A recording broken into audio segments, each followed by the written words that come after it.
Nako, ay ito. Biglang nagbago ang isip nitong si Senador Bato. Bumaligtad eh.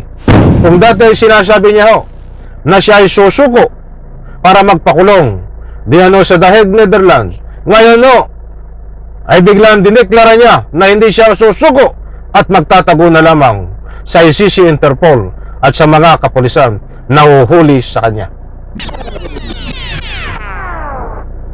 Alright, welcome back to my YouTube channel. I'm Andy's Vlog. Nako, ito, breaking news na naman. Biglang idineklara nitong si Senador Bato na hindi na po siya susuko sa mga huhuli sa kanya, Interpol at ang ating mga kapulisan. Nako, ano po ang nangyari? Bakit biglang bumaliktad, bumalintong itong isip ni Senador Bato? Kasi kung magugunita nyo po, mga mahal kong taga-subaybay, ilang araw po na pinapakalat niya sa kanyang actual live interview sa malalaking stream media, social media, na siya ay handang sumuko sa mga autoridad upang samahan si Digong Duterte sa kulungan sa Netherlands. Mayabang kung sinasabi niya, mga kaibigan, sumisigaw pa, binumura pa nga ang ating kasalukuyang presidente, kagalang-galang Bongbong Marcos. But sa puntong ito, ang gusto ko pong ibahagi sa inyo ay itong kanyang biglang pagbaligtad ng mga sinasabi, dahil kinumpirma niya na hindi siya susuko at magtatago na lamang, mga kaibigan.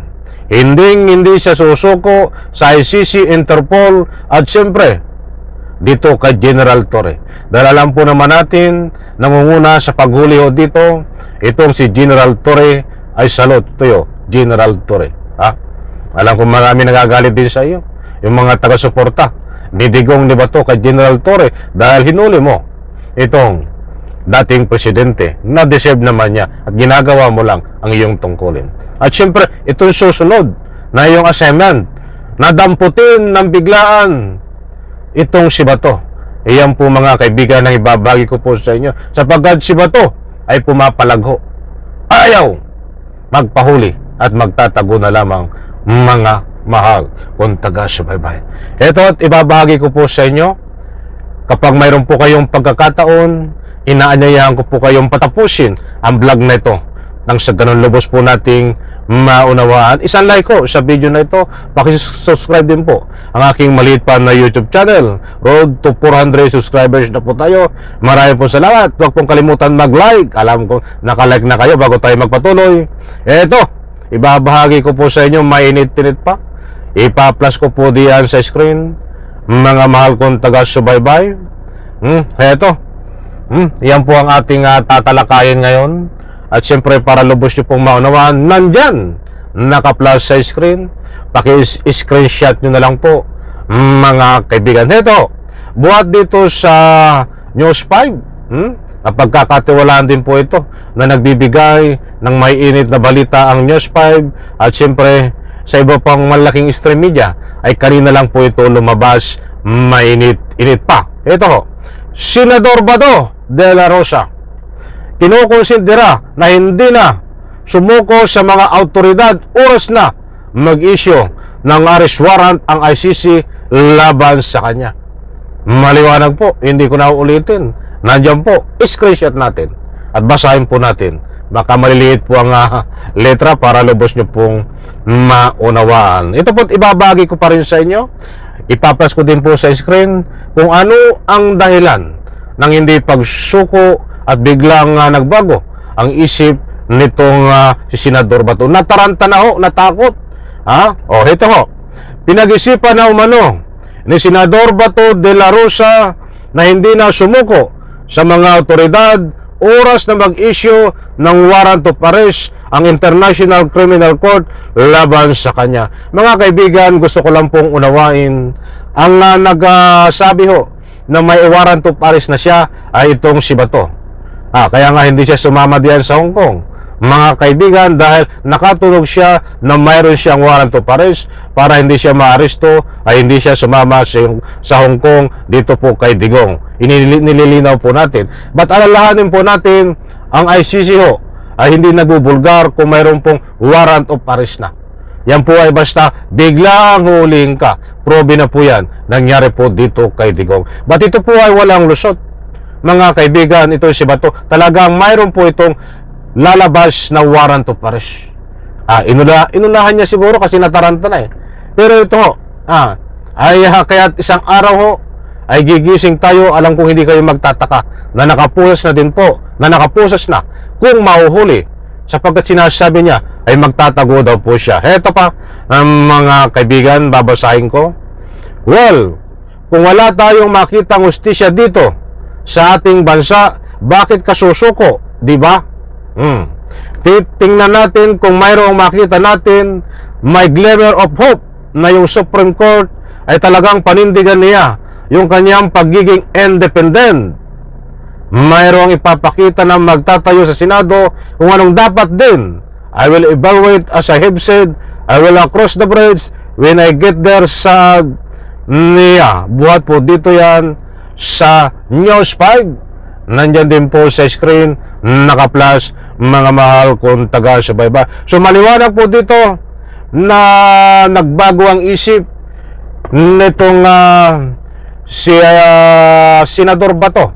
Dahil ang yabang niyang pinapakalat ilang araw sa social media, malalaking stream media, na siya ay handang sumuko. At sabi pa nga niya, ay nakapagpaalam na siya sa kanyang asawa at mga anak, at pumayag daw naman, mga mahal kong taga-subaybay. Ang sabi ko po sa inyo ito po ay on the record sa aking vlog din. Ang sabi ko nga ho sa inyo, itong mga sinasabi na Bato na ho ito, ay hindi po paniniwalaan natin. Dahil yan po ay pagmamind condition lang ng nga po kaisipan ng taong bayan, ng akala po niya ay makakakuha siya ng simpatiya.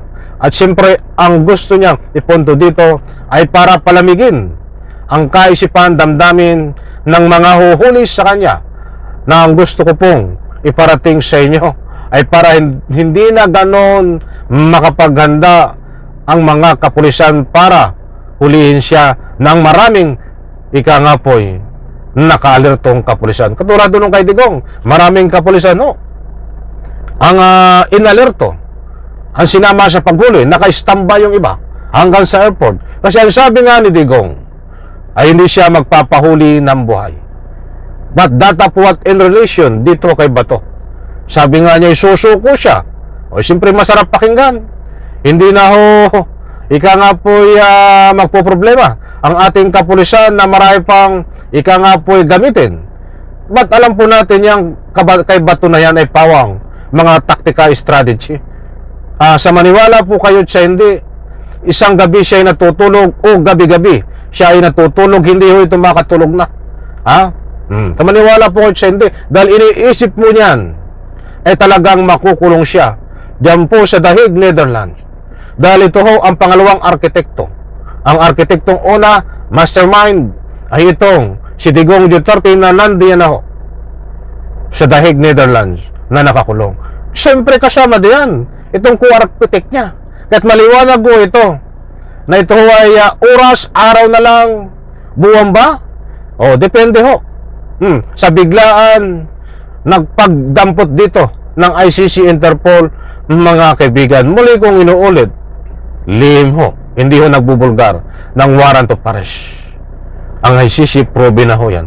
At syempre doon po sa ibinahay ko sa inyo na dokumento na galing ho sa website ng ICC, ay meron po siyam nakasangkot itong si Digong Duterte na naka-apply para labasan ng warrant of arrest. Kabang-abang po yan, at nabanggit po diyan ang pangalan ni Sara Duterte, mga kaibigan. Muli po, kabang-abang yan. Nako, ay heto. Biglang nagbago ang isip nitong si Senador Bato. Bumaligtad Kung dati sinasabi niya na siya ay susuko para magpakulong diyan sa The Hague, Netherlands, ngayon ay biglang dineklara niya na hindi siya susuko at magtatago na lamang sa ICC, Interpol at sa mga kapulisan na huhuli sa kanya. Maraming salamat mga kaibigan, isang like ho sa video na ito kung nagustuhan niyo po. Bye-bye, palapakan.